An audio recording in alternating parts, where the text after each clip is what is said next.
हरे कृष्णा। वाल्मीकि रामायण महात्म्य चौथा अध्याय। नारद जी कहते हैं, महर्षियों, अब मैं रामायण के पाठ और श्रवण के लिए उपयोगी दूसरे मास का वर्णन करता हूँ। एकाग्रचित्त होकर सुनो। रामायण का महात्म्य समस्त पापों को हर लेने वाला, पुण्यजनक तथा संपूर्ण दुखों का निवारण करने वाला है। वह ब्राह्मण, क्षत्रिय, वैश्य, शूद्र तथा स्त्री इन सबको समस्त मनोवांछित फल प्रदान करने वाला है। इससे सब प्रकार के व्रतों का फल भी प्राप्त होता है। वह दुःस्वप्न का नाशक, धन की प्राप्ति कराने वाला तथा भोग और मोक्ष रूप फल देने वाला है। अतः उसे प्रयत्न पूर्वक सुनना चाहिए। इसी विषय में विज्ञ पुरुष एक प्राचीन इतिहास का उदाहरण देते हैं। वह इतिहास अपने पाठकों और श्रोताओं के समस्त पापों का नाश करने वाला है। प्राचीन काल में एक कलिक नाम वाला व्याध रहता था। वह सदा पराई स्त्री और पराई धन के अपहरण में ही लगा रहता था। दूसरों की निंदा करना उसका नित्य का काम था। वह सदा सभी जंतुओं को पीड़ा दिया करता था। उसने कितने ही ब्राह्मणों तथा सैकड़ों हजारों गौओं की हत्या कर डाली थी। पराय धन का तो वह नित्य अपहरण करता ही था, देवता के धन को भी हड़प लेता था। उसने अपने जीवन में अनेक बड़े बड़े पाप किए थे। उसके पापों की गणना करोड़ों वर्षों में भी नहीं की जा सकती थी। एक समय वह महापापी व्याध, जो जीव जंतुओं के लिए यमराज के समान भयंकर था, सौवीर नगर में गया। वह नगर सब प्रकार के वैभव से संपन्न, वस्त्राभूषणों से विभूषित, युवतियों द्वारा सुशोभित, स्वच्छ जल वाले सरोवरों से अलंकृत तथा भांति भांति की दुकानों से सुसज्जित था। देवनगर के समान उसकी शोभा हो रही थी। व्याध उस नगर में गया। सौबीर नगर के उपवन में भगवान केशव का बड़ा सुंदर मंदिर था, जो सोने के अनेक अनेक कलशों से ढका हुआ था। उसे देखकर व्याध को बड़ी प्रसन्नता हुई। उसने यह निश्चय कर लिया कि मैं यहाँ से बहुत सा स्वर्ण चुरा कर ले जाऊंगा। ऐसा निश्चय करके वह चोरी पर लट्टू रहने वाला व्याध श्री राम के मंदिर में गया। वहां उसने शांत, तत्वार्थ वेदता और भगवान की आराधना में तत्पर उदंडक मुनि का दर्शन किया, जो तपस्या की निधि थे। वे अकेले ही रहते थे। उनके हृदय में सबके प्रति दया भरी थी। वे सब ओर से निष्प्रह थे। उनके मन में केवल भगवान के ध्यान का ही लोभ बना रहता था। उन्हें वहां उपस्थित देख व्याध ने उनको चोरी में विघ्न डालने वाला समझा। तदनंतर जब आधी रात हुई, तब वह देवता संबंधी द्रव्य समूह लेकर चला। उस मदोन्मत्त व्याध ने उतंडक ऋषि की छाती को अपने एक पैर से दबाकर हाथ से उनका गला पकड़ लिया और तलवार उठाकर उन्हें मार डालने का उपक्रम किया। उतंडक ने देखा व्याध मुझे मार डालना चाहता है, तो वे उससे इस प्रकार बोले। उतंडक ने कहा, वो भले मानुष, तुम व्यर्थ ही मुझे मारना चाहते हो। मैं तो सर्वथा निरपराध हूँ। लुब्धक, बताओ तो सही, मैंने तुम्हारा क्या अपराध किया है? संसार में लोग अपराधी की ही प्रयत्न पूर्वक हिंसा करते हैं। सौम्य सज्जन निरपराध की व्यर्थ हिंसा नहीं करते। शांत चित्त साधु पुरुष अपने विरोधी तथा मूर्ख मनुष्यों में भी सद्गुणों की स्थिति देखकर उनके साथ विरोध नहीं करते। जो मनुष्य बारंबार दूसरों की गाली सुनकर भी क्षमाशील बना रहता है, वह उत्तम कहलाता है।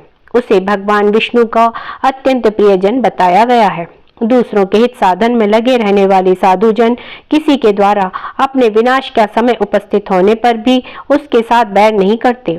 चंदन का वृक्ष अपने को काटने पर भी कुठार की धार को सुवासित ही करता है। अहो, विधाता बड़ा बलवान है। वह लोगों को नाना प्रकार से कष्ट देता रहता है। जो सब प्रकार के संग से रहित है, उसे भी दुरात्मा मनुष्य सताया करते हैं। अहो, दुष्टजन इस संसार में बहुत से जीवों को बिना किसी अपराध के ही पीड़ा देते हैं। मल्लाह मछलियों के, चुगलखोर सज्जनों के और व्याध मृगों के इस जगत में अकारण बैरी होते हैं। अहो, माया बड़ी प्रबल है।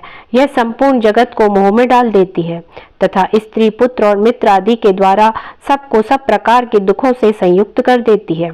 मनुष्य पराय धन का अपहरण करके जो अपनी स्त्री आदि का पोषण करता है, वह किस काम का? क्योंकि अंत में उन सब को छोड़कर वह अकेला ही परलोक की राह लेता है। मेरी माता, मेरे पिता, मेरी पत्नी, मेरे पुत्र तथा मेरा यह घर बार, इस प्रकार ममता व्यर्थ ही प्राणियों को कष्ट देती रहती है। मनुष्य जब तक कमा कर धन देता है, तभी तक लोग उसके भाई बंधु बने रहते हैं और उसके कमाए हुए धन को सारे बंधु बांधव सदा भोगते रहते हैं। किंतु मूर्ख मनुष्य अपने किए हुए पाप के फलस्वरूप दुख को अकेला ही भोगता है। उतंडक मुनि जब इस प्रकार कह रहे थे तब उनकी बातों पर विचार करके कलिक नामक व्याध भय से व्याकुल हो उठा और हाथ जोड़कर बारंबार कहने लगा, प्रभु मेरे अपराध को क्षमा कीजिए। उन महात्मा के संग के प्रभाव से तथा भगवान का सानिध्य मिल जाने से उस लुब्धक के सारे पाप नष्ट हो गए तथा उसके मन में निश्चय ही बड़ा पश्चाताप होने लगा। वह बोला, विप्रवर, मैंने जीवन में बहुत बड़े बड़े पाप किए हैं, किंतु वे सब आपके दर्शन मात्र से नष्ट हो गए। प्रभु, मेरी बुद्धि सदा पाप में ही डूबी रहती थी। मैंने निरंतर बड़े बड़े पापों का ही आचरण किया है। उनसे मेरा उद्धार किस प्रकार होगा? मैं किसकी शरण में जाऊं? पूर्व जन्म में किए हुए पापों के फल से मुझे व्याध होना पड़ा। यहाँ भी मैंने पापों के ही जाल बटोरे हैं। ये पाप करके मैं किस गति को प्राप्त होऊंगा? महामना कलिक की यह बात सुनकर ब्रह्म ऋषि उतंडक इस प्रकार बोले। उतंडक ने कहा, महामते व्याध, तुम धन्य हो। तुम्हारी बुद्धि बड़ी निर्मल और उज्जवल है, क्योंकि तुम संसार संबंधी दुखों के नाश का उपाय जानना चाहते हो। चैत्र मास के शुक्ल पक्ष में तुम्हें भक्ति भाव से आदर पूर्वक रामायण की नवान कथा सुननी चाहिए। उसके श्रवण मात्र से मनुष्य समस्त पापों से छुटकारा पा जाता है। उस समय कलिक व्याध के सारे पाप नष्ट हो गए। वह रामायण की कथा सुनकर तत्काल मृत्यु को प्राप्त हो गया। व्याध को धरती पर पड़ा हुआ देखकर दयालु उतंडक मुनि बड़े विस्मित हुए। फिर उन्होंने भगवान कमलापति का स्तवन किया।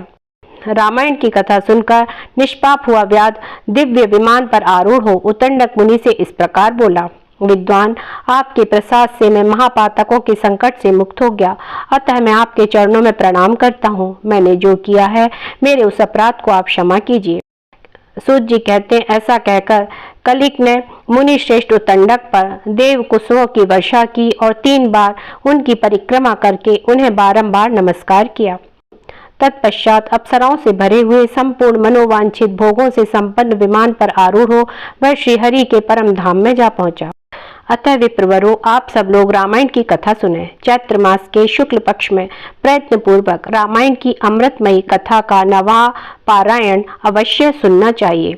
इसलिए रामायण सभी ऋतुओं में हितकारक है। इसके द्वारा भगवान की पूजा करने वाला पुरुष मन से जो जो चाहता है उसे निसंदेह प्राप्त कर लेता है। सनत कुमार, तुमने जो रामायण का महत्व पूछा था वह सब मैंने बता दिया। अब और क्या सुनना चाहते हो? इस प्रकार श्री स्कंद पुराण के उत्तरखंड में नारद सनत कुमार संवाद के अंतर्गत रामायण महात्म्य के प्रसंग में चैत्र मास में रामायण सुनने के फल का वर्णन नामक 4था अध्याय पूरा हुआ। हरे कृष्ण कृष्ण कृष्ण हरे हरे, हरे राम राम राम हरे हरे, हरे कृष्णा।